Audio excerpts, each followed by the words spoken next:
धन्यवाद। सबसे बड़ी बात सही से बोलेंगे। भारत माता की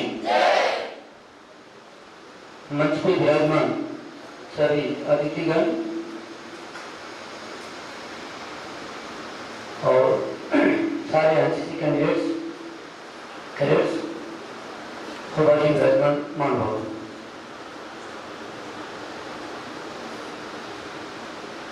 मैं बहुत बहुत धन्यवाद देता हूँ न्यूज चैनल एवं भारत न्यूज चैनल का, जिन्होंने मेरे को ये अवसर दिया।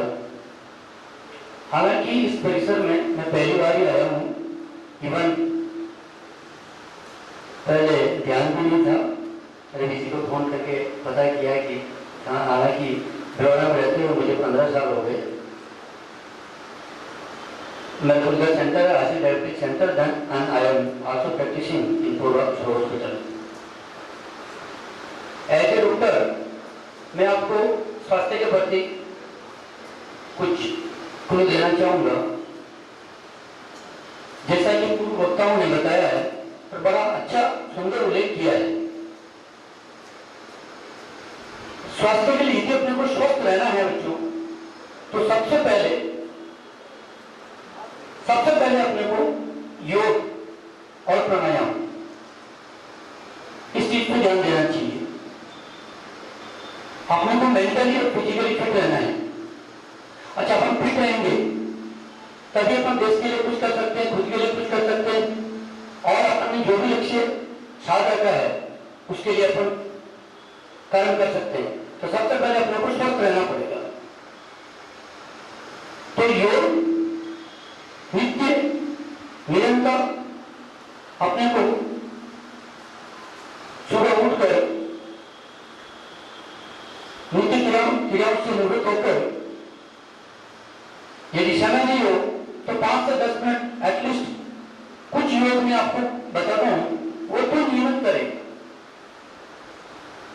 ताकि अपन जितनी भी बीमारियां हैं, मोस्टली बीमारियां या नॉन कम्युनिकेबल डिजीजेस, सभी से अपन दूर रहे। और आप इस एज में, इस उम्र में अभी से आप योग की एक आदत डाल देंगे तो आने वाले टाइम में या यूं कहो अपने जीवन काल में कभी कोई बीमारी आपके आसपास भटक भी नहीं सकती। तो क्या योग है? जरूरी नहीं कि अपन सारे योग करें। कभी कभी समय नहीं हो तो आप अनुलोम विलोम, कपालभाति और स्पेशली बच्चों को तो मैं कहूंगा कि शीर्षासन जरूर करें। शुरू में प्रैक्टिस करें दीवार के सहारे और फिर इंडिपेंडेंटली करें। इवन मैं भी योग करता हूं डेली, इसीलिए मैं आपको कह रहा हूं, क्योंकि यदि मैं नहीं करूंगा या नहीं करता हूं तो मैं आपको कहने का अधिकार भी नहीं देता। तो सुबह उठकर सुबह के समय नहीं हो तो 5 से 10 मिनट कपालभाति, सभी जानते होंगे कपालभाति, नहीं तो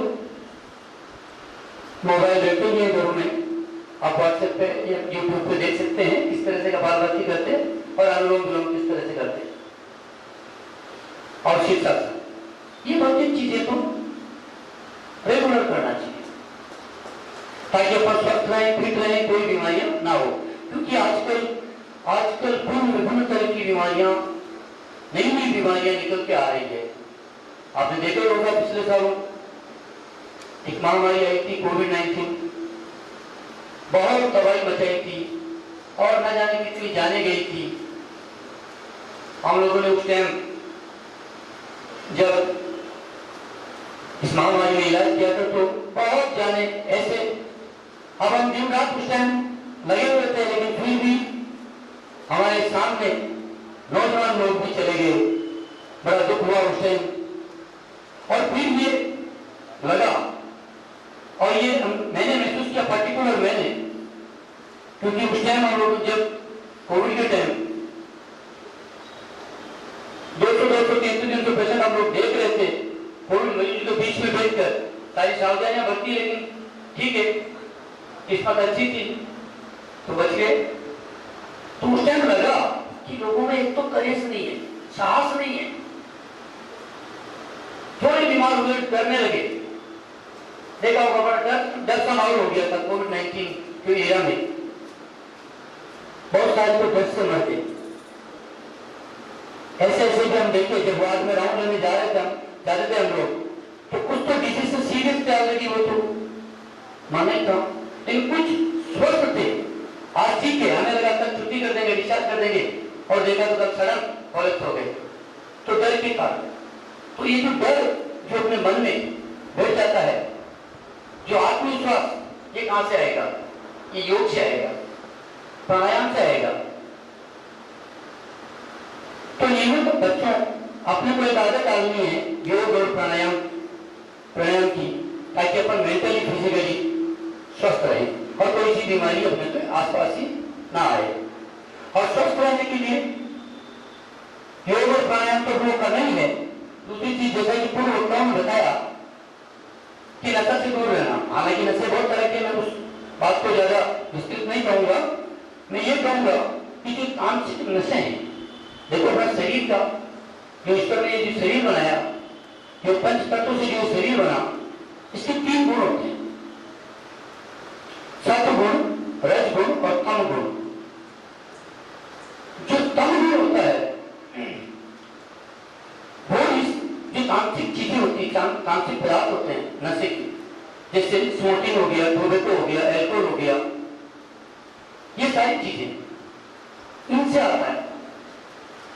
जो एल्कोहलिक है, जो स्मोकिंग करता है, तो वो जो नशा, उसकी आदत पड़ जाएगी, निरंतर वो नशा करेगा, तो उसके मन में विचार भी तामसिक आएंगे और फिर वो कुछ अपराध कर बैठेगा।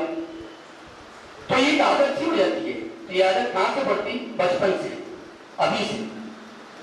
तो मैं आप लोगों को ये बात कहना चाहूंगा कि मन में इस तरह की तामसिक प्रवृत्ति ना आए, उसके लिए किसी भी तरह का नशा नहीं करना चाहिए। नशा बहुत हानिकारक चीज है। ये हम लोगों को, हम सभी को, बच्चों को और हम सभी को प्रण करना चाहिए, तभी हम आगे जाके अपने मन में, अपने चित्त में सत्गुण की वृद्धि कर सके। तीसरा चीज मैं जोर देना चाहूंगा, क्योंकि आजकल सोशल मीडिया का जमाना है, हर बच्चों के घरों में तो मोबाइल है ही है, इवन हर हाथ में मोबाइल है, स्मार्टफोन है, क्योंकि गवर्नमेंट भी स्मार्टफोन फ्री में वितरित करना चाहेगी। वोटों के लिए सभी करते हैं, मैं किसी पर्टिकुलर राजनेताओं का नाम लेना नहीं चाहूंगा, क्योंकि ये तो राजनीतिक रोटी सेकने वाला काम है। फ्री में मोबाइल, फ्री में खाना, फ्री में रोटी, फ्री में सबका स्वाभिमान खत्म हो जाता है। तो उस तरफ पर मैं ज्यादा जाऊंगा नहीं, बट मैं ये कहूंगा कि स्मार्टफोन बहुत अच्छी चीज है। जैसा कि मोदी जी बताते हैं, आप लोग सुनते ही हैं, पहली बार ऐसा एक प्रधानमंत्री जो सवाल को तो छोड़ के, लोगों को छोड़ के, बच्चों से न जाने कितनी बार बात कर चुके हैं, शायद इतिहास में ये पहली बार ही होगा। तो मोदी जी ने बहुत बार बताया, मोदी जी जोर भी देते हैं, और अच्छी बात है कि सोशल मीडिया से अपने को लिंक रखना चाहिए, कनेक्ट रहना चाहिए, इवन मोबाइल का यूज भी करना चाहिए, सोशल मीडिया का यूज भी करना चाहिए, लेकिन सोच समझ कर। मैं बच्चों को, खासतौर से एनसीसी कैडेट्स को ये कहना चाहूंगा कि अपन मोबाइल देखते हैं, लगातार स्क्रीन पे लोग बच्चे ज्यादा टाइम व्यतीत करते हैं, तो आंखें खराब हो जाएगी, नजरें खराब हो जाएगी, और अलग अलग उसमें सामग्री आती है, उससे दिमाग खराब हो जाएगा, अपराध की प्रवृत्ति बढ़ेगी। तो क्या करना चाहिए? जितना उचित है उतना देखना चाहिए। नॉलेज के लिए कहीं क्लास में टीचर ने बताया होगा कि भाई ये चीज आप नेट पे ढूंढ लो, बस वो ढूंढ लो। ज्यादा से ज्यादा हाफ एन आवर आप स्क्रीन टाइम दो, देन ब्रेक, 15-20 मिनट का फिर ब्रेक लो, और वो भी केवल उचित सामग्री जो अपने को जो देखना है, जो भी नॉलेज अपने को लेना है, जो भी अपने को और नेसेसरी है कि यार ये चीज तो मोबाइल को देखनी पड़ेगी, तो देखो। अदरवाइज मैं सभी को ये एडवाइस करना चाहूंगा कि कोशिश करो जितना दूर रहो इस सोशल बुद्धिमानी, बहुत बुद्धिमान बुद्धि से अपने इस चीज का यूज करो। ऐसा नहीं है कि ये उपयोगी नहीं है, उपयोगी तो है, लेकिन इसको उसी हिसाब से काम लेंगे जब जाके सही रहेगा। तो मैं ये सलाह देना चाहूंगा, एडवाइस देना चाहूंगा एज ए डॉक्टर कि आप लोग सोशल मीडिया का उचित मात्रा में उचित समय उपयोग करें, ज्यादा लंबे समय उपयोग नहीं करें और उसमें सीमित चीजें देखें। मैं सभी बच्चों को, हालांकि मैं थोड़ा मेरे बारे में बता दूं, हम लोग, मैं नवोदय से बड़ा हुआ हूँ, नवोदय विद्यालय बड़ा से ट्वेल्थ किए मैंने, काम के पीरियड से था। नवोदय की परीक्षा 5वीं 6वीं में पास हुआ, उससे पास हुआ तो मैं नवोदय में गया। तो हमारे उस टाइम नवोदय नया नया शुरू हुआ था, 2-3 साल ही हुए थे, तो हमारे एनसीसी ये चलता नहीं था, तो मैं थोड़ा इतना नॉलेज नहीं रखता हूँ, कम ही रखता हूँ। पर मुझे इतना तो पता है कि जैसे एनसीसी में आप लोगों को अनुशासन, ये चीजें जैसा कि पूर्व वक्ताओं ने बताया, ये चीज सिखाते हैं, बहुत अच्छी बात है। आप लोग ये चीज सीखो और मन में ये दृढ़ विश्वास रखो कि जो चीज सीखना देखो, ये नहीं आप बहुत सारी चीजें, बहुत लिस्ट बना ले साहब, ये मैं करूंगा, लेकिन नहीं, ये अपन मन में नहीं उतार पाते। लेकिन जो चीज अपने मन को, चित्त को क्लिक कर जाए, जैसा कि सर ने पहले बताया था, और वो मन में धारण हो जाए और व्यवहार में आ जाए, ऐसा करना चाहिए। और ऐसा अपने को सोचना चाहिए कि कुछ चीज, जैसे आज इस कार्यक्रम में हर कैडेट को मैं ये कहूंगा कि कुछ नहीं, सारी नहीं ले पाओ, कोई दिक्कत नहीं, you can rest one things. एक चीज का प्रण लो कि यार ये मुझे करना ही करना है। जरूरी नहीं कि सारी चीजें आप एक ही बंदा कर पाए। अंत में मैं हार्दिक शुभकामनाएं देना चाहूंगा न्यूज चैनल, जिनका आज ये लोग इनाग्रेट कर रहे हैं, इरम भारत न्यूज चैनल को, इनकी पूरी टीम को,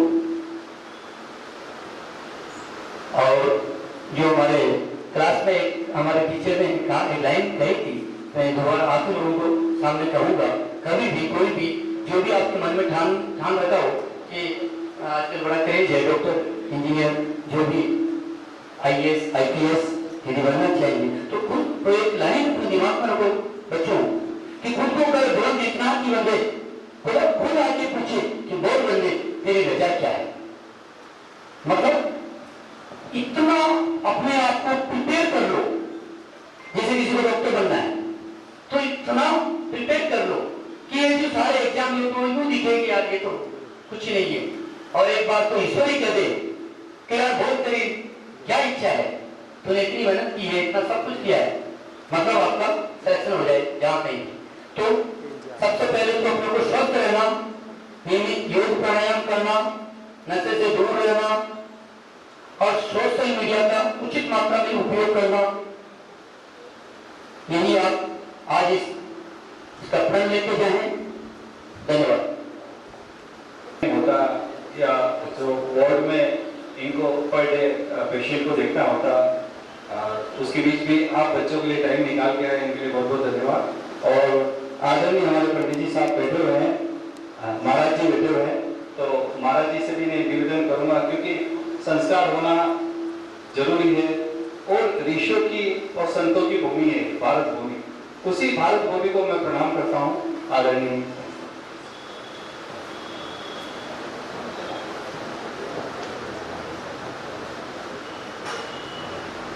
भारत माता की आदरणीय मैं वैसे तो भाई साहब के साथ आपके बुलाने से आया था, और करण साहब से हमारा बहुत अच्छा परिचय है। गौशाला में आप में से कोई पधारे होंगे, आनंद कृष्ण गौशाला में कार्यक्रम था, तो मैं जैसा मैंने अनुभव किया है कि करण साहब का जो पूरा प्रयास है आप सबको सर्वांगीण विकास करने का, सब तरह से मानसिक, बौद्धिक, शारीरिक और जो भी आत्मिक विकास तक भी आप करना चाहते हैं, और 4 प्रकार का अपना अगर विकास होता है तो वो जो करने वाले हैं वो महापुरुष से कम नहीं हो सकते हैं। मैं कर्नल साहब को बहुत बहुत धन्यवाद देता हूँ कि इतने विद्वजन को यहाँ बुला करके और इनके द्वारा आपको सर्वांगीण विकास कैसे हो वो सब सुनाया। जो आपने सुना है ये कम नहीं है, ये अपने पूरे जीवन को सब तरफ से विकास करने के लिए है। मनुष्य जीवन बड़ा अनमोल है और इसका लाभ लेना है तो इन बातों को आप हृदय में धारण करके जाएं। प्रारंभ में अशोक जी साहब ने जो फरमाया था कि जैसा अपना लक्ष्य है उस तरफ नजर रहिए, तो अपना लक्ष्य है इस मानुष जीवन को कैसे सफल बनाना, वो कैसे सफल हो। और मनुष्य जीवन सफल होता है परमार्थ भाव से। परमार्थ भाव माने सेवा, देश की सेवा। अपने देश में किसी भी प्रकार का कोई अत्याचार ना हो, भ्रष्टाचार ना हो। जैसे हमारे सर पधारे हैं भ्रष्टाचार निरोधक, और उन्होंने भी आपको सब बताया है अपना अनुभव, तो अपने भीतर भी ये सब बातें आनी चाहिए। ये कब आएगी? योग होगा, और योग पर सबने बोला है। योग होगा कैसे, उस बारे में 1-2 मिनट में आपको निवेदन करना चाहूंगा। जो पूर्व में हमने सुना है, पहले तो हमारे भीतर वो संस्कार आए, तो संस्कार कैसे आएंगे? अभिवादन शीलस्य नित्यम ब्रह्मोपि से विनय। ये तो आपने कहीं सुना होगा। अपने गुरुकुल एक छोटा, उसमें बच्चों को अपन ये बात प्रारंभिक बताते हैं। अपने घर में जो बड़े हैं या विद्वजन है उन सबको आप नमन करें, प्रणाम करें। राम जी के बारे में आप जानते होंगे। राम हमारे इस देश के राजा हुए हैं, जिनके लिए अभी देश में कितनी कथाएं चलती है, और उन राम के लिए मर मिटने के लिए लोग तैयार हैं। तो राम जी सुबह उठते थे और अपने घर में जो भी माता पिता गुरुजन उनको प्रणाम करते थे। प्रातः काल उठ के रघुनाथा माता पिता गुरु नामई माता, उनके चरणों में माथा टेक के प्रणाम करते थे, माता पिता और गुरुजनों को। इससे क्या होता है, अगर हम प्रणाम करते हैं, उनके आज्ञा पालन करते हैं, तो हमारी 4 वस्तुएं बढ़ती हैं। अभिवादन शीलस्य नित्यम ब्रह्मोपि से विनय चत्वारि तस्य वर्धन्ते आयु विद्या यशो बलम। आयु बढ़ती है, विद्या बढ़ती है, यश बढ़ता है, बल बढ़ता है। हमारे जीवन में अगर ये सब है तो फिर और कुछ चाहिए? आपकी आयु, आपके स्वास्थ्य निरोग रहे शरीर, और आपका यश बढ़े, कीर्ति बढ़े, आपका बल बढ़े, इसके अलावा क्या चाहिए आपको? ये सभी चीजें केवल अपने बड़ों का, विद्वजनों का अनुसरण करने से, इनकी आज्ञा मानने से, इनके विचारों को अपने भीतर लाने से अपने आप ये बढ़ते हैं। इसके अलावा योग सिद्ध होने के लिए गीता का एक श्लोक मैं आपको सुनाना चाहता हूँ। जैसे आपने बताया था, योग है कर्मसु कौशलम। योग कर्म में कुशलता प्राप्त करने के लिए है, पर वह योग प्राप्त कैसे होता है, इसके लिए एक श्लोक है। युक्त आहार विहारस्य युक्त चेष्टः कर्मसु युक्त स्वप्नावबोधस्य योगो भवति दुःखः। दुख का नाश करने वाला योग कैसे प्राप्त होता है? युक्त आहार विहार से। आहार विहार कैसा होना चाहिए? भोजन न ज्यादा करे और न कम करे, बीच का। अपने लिए, शरीर के लिए जितना मात्रा में चाहिए उतना ही भोजन लेवे। युक्त आहार विहारस्य, विहार माने लोगों से संपर्क करना, मिलना जुलना, इसमें भी युक्त होना चाहिए। बहुत अधिक भी ना हो, बहुत कम भी ना हो। एकदम अपने को कमरे में भी बंद नहीं कर लेना चाहिए, और किसी से बहुत रात में मिलना भी नहीं चाहिए। आहार विहार युक्त स्वप्नावबोधस्य, युक्त सोना चाहिए, बहुत अधिक भी नींद नहीं लेनी चाहिए और बहुत कम भी नहीं।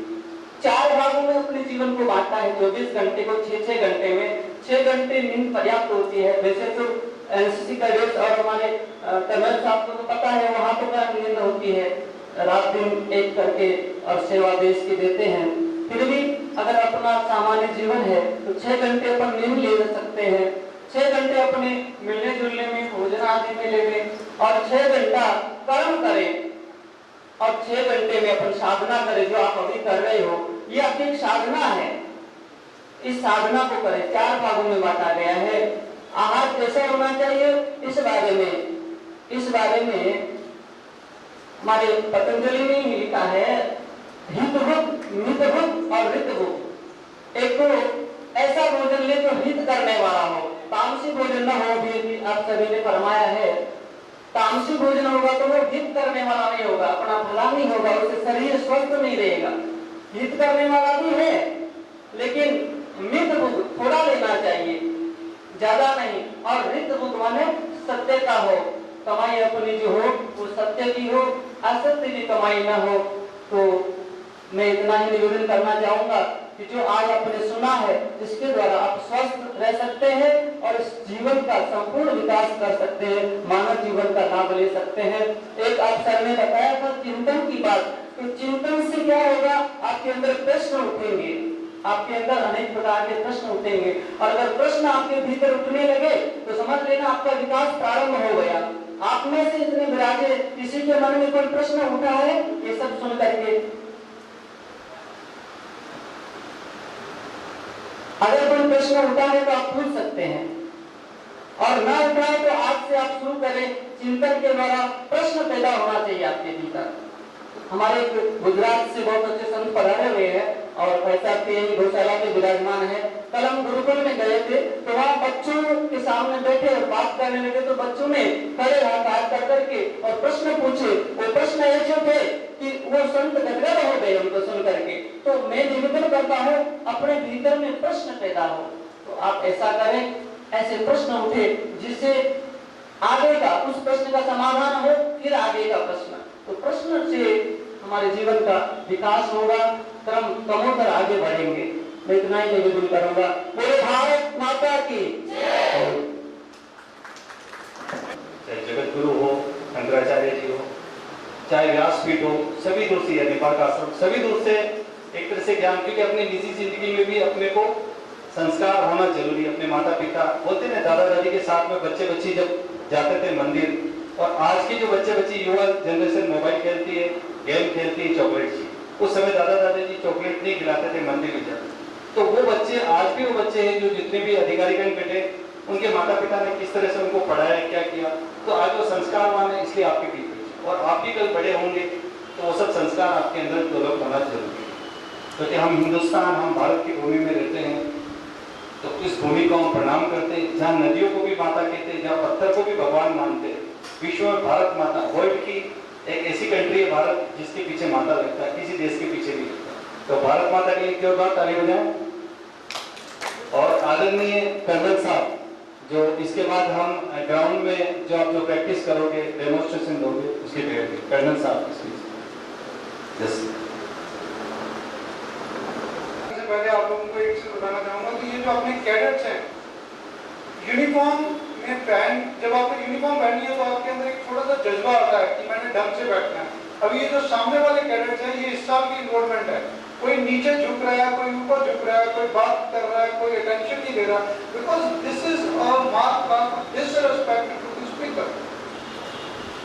तो जब आप बैठे हुए हो और किसी ऐसे ऑर्गेनाइजेशन में बैठे हुए हो जिसमें कि अच्छे लोग आ रखे हैं, तो आप उसमें ऐसी हरकत नहीं कर सकते, ठीक है।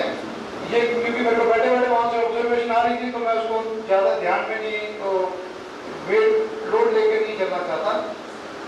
मैं आपको सबसे पहले हमारे फर्स्ट प्रवक्ता थे कोठारी जी, उन्होंने अपने एम के बारे में बताया कि एम जो है मछली की आंख दिखनी चाहिए। तो हर एक बच्चे को मछली की आंख देखने के जरूरी नहीं है। हर एक बच्चा क्या करे, छोटा देखे कि मैं अपने घर के पास में कूड़ा करकट नहीं फेंकने दूंगा, मैं दीवार के ऊपर नहीं थूकूंगा, मैं चलते हुए स्कूल की पर्दों के साथ में हाथ नहीं पोंछूंगा। छोटी छोटी चीजें रोज के 100 एम सेट करो, हर घंटे में एम सेट करो और बड़े एम की तलाश में चलो। और मैं आप लोगों को एक चीज बता दूं, मैं आज से 10-15 साल पहले, मैं 15-20 साल पहले मैं मेजर साहब था और काउंटर इंसर्जेंसी में डिप्लॉय था, फिजिकली बहुत फिट था। ये पर्सनल एग्जाम्पल देना था, बहुत ही मतलब नीचे लेवल की डिबेट में आता है, पर मैं आपको बताऊं उस टाइम हम ये सोचते थे मैं ये चेंज कर दूंगा और मैं पूरी जिंदगी चेंज कर दूंगा, इंसल्वेंसी खत्म कर दूंगा, ये सब करता रह गया। और जब मैं एनसीसी में आया और मेरा जो मतलब फर्स्ट आदमी ने जिसने मुझे इम्पैक्ट किया वो हमारे अशोक जी हैं। इनके साथ में एक गौशाला में मिला और इनके व्यक्तित्व का आदमी जो है, नो मीडिया, नथिंग, क्या बोलते हैं, बोलना, कोई भी काम जो है उसमें लाइमलाइट में नहीं आना, और जो काम कर रहे हैं वो ऐसे काम हैं जिनमें मैं चाहता हूं कि हमारे बच्चे जो हैं, अगर एक बच्चा भी उनके मार्ग पे चल पड़े तो मेरा उनका जो इतना समय लिया है वो एक मतलब यूटिलाइज हो जाएगा, और ये मेरे लिए एक उपलब्धि है। इनसे मैंने क्या सीखा कि स्वभाव शांत होना चाहिए, टारगेट आपका सेम होना चाहिए, जो आपने करना है वो करना है, आप लोगों की परवाह न करो क्या कर रहे, लेकिन अच्छे कामों में इनका योगदान ह्यूमैनिटी को जो सपोर्ट है उसके लिए हमेशा याद रहेगा। और ये जो काम कर रहे हैं, मैं चाहता हूं कि इनके साथ में आप बच्चों की सेपरेट इंटरेक्शन जो है, इनफॉर्मल इंटरेक्शन करवाऊं जो कि मौके पे काम चले। उसके बाद में हमारे एसपी साहब ने बताया है कि करप्शन, एडिशनल एसपी साहब ने बताया कि करप्शन, बेटा corruption is a part of life. आप लोगों को लगता है कि करप्शन जो है, पुलिस वाले को देखते हैं आपको लगता है करप्ट, बिजनेसमैन को देखते हैं करप्ट, पॉलिटिशियन को देखते हैं करप्ट, आजकल तो ऐसा हो रहा है कि फौजियों को देखते हैं तो अभी लोगों को भरोसा नहीं हो रहा है, बिकॉज हम लोग सब जो हैं इसी सोसाइटी से जा रहे हैं, और जब इस सोसाइटी से जा रहे हैं तो it is a character of the country. और इसके लिए मंच पे बैठे हुए सारे लोग इंक्लूडिंग मैं ये मानता हूं कि हमारी जनरेशन जो है इसके लिए गुनाहगार है। आप सब जो हैं इस गुनाहगार का भागीदारी में सहयोग मत करो। अगर आप लोग यहाँ पे एक बोला था एसपी साहब ने कि दिमाग की आवाज दिल से निकले और एक्शन में कन्वर्ट हो तो काम होता है। अगर आप लोग ये सोचो ना तो करप्शन दूंगा ना करप्शन दूंगा, आप आने वाले कलेक्टर हैं, आने वाले एसपी हैं, आने वाले डीआईजी हैं, आने वाले बिजनेसमैन हैं, आने वाले पॉलिटिशियंस हैं, अगर आप आज ये सोच लो कि हम ना देंगे करप्शन ना लेंगे, और करप्शन कोई जरूरी नहीं है कि पैसे में, बेटा 80-20 एक प्रिंसिपल है, पढ़ा है किसी ने, जिसमें 80% लोग अपनी एनर्जी ताकत उन चीजों पे वेस्ट करते हैं जिनका महत्व उनकी जिंदगी में होता ही नहीं है, और 20% चीजें वो हैं जो कि जिनको 80% टाइम देना चाहिए उनको लोग 20% टाइम देते हैं। समझ रहे हो लोग, 80% और 20%, अगर आप 20% जो चीजें हैं उनको ऊपर ध्यान दें तो अच्छा होगा। आप लोगों को लगता होगा हर बंदा करप्ट, लेकिन हिंदुस्तान में 20% लोग, मान के चलो एग्जाम्पल के तौर पर बता रहा हूं, 20%, इट इज नॉट करेक्ट, 20% लोग अभी भी ऐसे ऑनेस्ट हैं, कोठारी साहब जैसे हैं जो कि अपने काम में लगे हुए हैं, जो कि मतलब बिल्कुल देश निर्माण के लिए काम कर रहे हैं। और अनफॉर्चुनेटली होता क्या है कि हम लोग जब जाते हैं तो हमें पहले 80% वो लोग मिलते हैं जो करप्ट होते हैं, और जब हम उनके ऊपर वाले लोगों से मिलते हैं तो हम उन पर भरोसा ही नहीं कर पाते कि क्या ये लोग ईमानदार हैं या करप्ट हैं। इसके लिए मैं आप लोगों को क्या बोलते हैं और बोलूंगा कि हमेशा लास्ट वाले 20% में बढ़े और भरोसा पैदा करें सोसाइटी के अंदर। उसके बाद में commissioner income tax sale tax ने बताया आप लोगों को जीएसटी के बारे में। बेटा अगर आप सारे बंदा ये सुनेगा कि tax is a fine for doing good thing, अगर हर एक बंदा सोचेगा तो रोड कैसे बनेगा, सड़कें कैसे बनेगी, कैसे मतलब बाकी जो मेडिकल सेवाएं हैं कैसी चलेंगी, एजुकेशन इंस्टीट्यूट कैसे चलेगा। आप पे करिए और लाइफ जिए, लर्न टू पे for your expenditure and living वाली जो भी चीज, लिविंग वाली जो भी आपके लिविंग एक्सपेंसेस हैं उस पर जीना सीखें। फ्री बीज में मत करो कि आज हिंदुस्तान में ये मिल जाएगा, ये मिल जाएगा, वो मिल जाएगा। केसी साहब ने बोला है कि shaping the nation, simple living, high thinking, क्या वर्ड है, कितनी देर से हम लोग सुनते आ रहे हैं ये वर्ड, शेपिंग द नेशन। एक टीचर जो है वो मैं मानता हूं कि जो एक टीचर है उसका बहुत बड़ा योगदान है। आप अपने साथ में जो टीचर हैं वो एक हैंडपंप की तरह है, आप जितना उसको हिलाओगे उतना पानी निकलेगा। वो ज्ञान के सागर है, आप उनसे लीजिए, ज्ञान लीजिए, जहाँ से मिलता है वहाँ से ज्ञान लीजिए और उसको कोशिश करिए कि कितना मिल सकता है और उसे कैसे करते हैं। हमारे डॉक्टर शर्मा साहब ने बताया आपको हेल्थ हाइजीन के बारे में और उन्होंने आपको इसके बारे में कोविड के बारे में बताया है। मैं 2-3 चीज़ें इसके अंदर आई हैं, मैं अपने कैडेट के साथ में लास्ट में शेयर करूँगा। बेटा ये इसको उठाओ और माइक को पीछे ले जाओ, इसको डीजे सिस्टम इसको उठाओ।